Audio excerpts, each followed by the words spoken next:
sarap talaga ng grapes ko. Tikman ko nga kung matamis. Ang tamis! Tingnan mo, Alexa. May choco cupcake ako.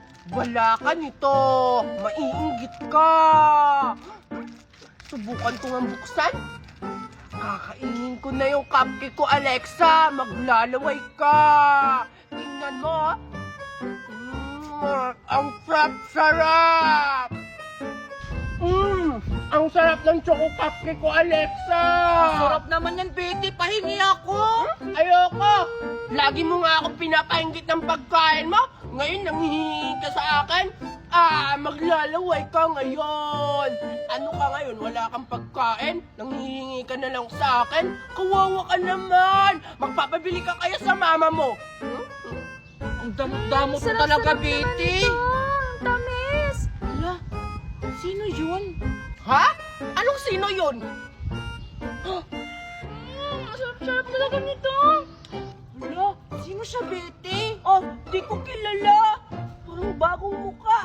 Oo nga. Tsaka, may kinakain siya, oh. Hala, oo nga. Mukhang masarap. Ano kaya yung kinakain niya? Puntahan kaya natin. O sige, tara, tara. Sino kaya sila? Bakit nila ako tinatawag? Sino kayo? Ay, ako pala si Alexa. Ako naman si Betty. Tsaka, ano ba yung kinakain mo? Mukhang masarap. Oo nga. Para siyang grapes, oh. Oo, grapes to. Gusto niyo ba tikman? Sobrang tamis-tamis nito. Wow, ang sarap naman. Ang bait-bait naman niya, Betty. Oo nga. Binigyan tayo ng pagkain kahit hindi tayo nanghihingi. Kaya nga. Pero ikaw, nanghihingi ako pero hindi mo ko binigyan ng pagkain mo. Ang damot-damot mo. Bibigyan pa ba kita? Naniisa lang yung pagkain ko? Tapos nung ako nangingi sa'yo, binigyan mo ba ako? Hindi naman. Ikaw yung matakaw. Huwag na kayong mag-away. Kumain naman tayo ng grapes ko. Oh, sige, sige. Pero, hindi ka pa namin nakikilala. Oo nga. Ano bang pangalan mo? Ako pala si Dora. Dora? Ang ganda naman ng pangalan mo. Wow! Tsaka, di ba yung si Dora may daladalang bag? Oo nga. Tsaka tapos may unggoy siya. Asan yung unggoy friends mo? Oo. Yung bag ko, nilabhan ni Mama kasi madumi. Huwag na kayong maraming tanong. Kumain na tayo ng grapes ko. O sige, sige. Tara. Betty. O sige, kumuha na kayo ng grapes. Sige, sige, Dora. Kukuha na kami. Titikman na namin yung grapes mo. Oo nga.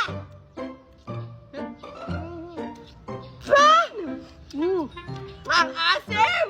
Ang pait! Akala ko ba matamis yung grapes mo? Ba't ang asim, Dora? Oo nga. Kasi naman, Alexa, yung kinuha mo hilaw kaya mapait. Tsaka sa'yo naman, Betty, hindi masyadong hinog kaya maasim. Ganun pala, Dora. Kaya pala yung nakuha ko maasim kasi hindi siya masyadong hinog. Ito pala yun dapat. Kulay itim para matamis. Ito na, Dora. Susubukan ko munang tikman. Ako rin. Ang tamis! Ang sarap naman. O di ba sabi ko sa inyo matamis to? Kuha pa kayo. Dora, saan mo ba yan binili? Ang tamis-tamis kasi. Oo nga, masarap. Di ko to binili. Pinatest ko lang to doon sa may puno. Saan ba banda yung puno, Dora? Para makakakuha rin ako ng ganyang karaming grapes. Oo nga, sobrang sarap niya. Ang tamis-tamis. Doon kay Aling Merna. Tara, kumuha tayo doon. O sige, tara. Tara na! Ang dami na talagang bunga ng grapes ko. Ayun o, doon ko nang kinuha yung grapes. Oo nga, ang dami. Ang dami-daming bunga. Manguha na tayo. Sige, tara. Tara. Wow! Akin to. Ito rin. Aray! Yes, ang dami ko nang nakuha. Ako rin, ang dami-dami, Sigurado ako, mabubusog ako nito. Baka papagalitan tayo dito kapag nakita tayo. Wala namang may-ari. Kaya kumuha ka naman namin. Ang dami-dami ko ng grapes. May ibibigay na ako nito kay Mama. Alexa, damihan mo ang pagkuha. Para marami tayo. Si Aling Merna. ang mayari. Tingnan mo, Betty! Ang dami na nakuha ko! Mas madami pa sa akin. Tingnan mo, Nora. Hala! Bakit tumakbo si Dora? Iniwan tayo! Kaya nga eh. Bakit hindi na kayo strawberry grapes ka? Kaya pala nauubos yung strawberry grapes ko? Kaya pala ako kumukuha dyan? Ano, Betty? Mukhang yun yung may-ari nitong grapes. Parang siya nga. Nagagalit siya kasi kinuha natin yung grapes niya. Hala, ano ba yan si Dora? Hindi siya nagsabi na may-ari pala nito ng grapes. Oo nga. Anong gagawin natin, Betty? Hindi tumakbo! Takbo! Hoy! Bumalik kayo dito! Akala nyo matatakasan nyo ako?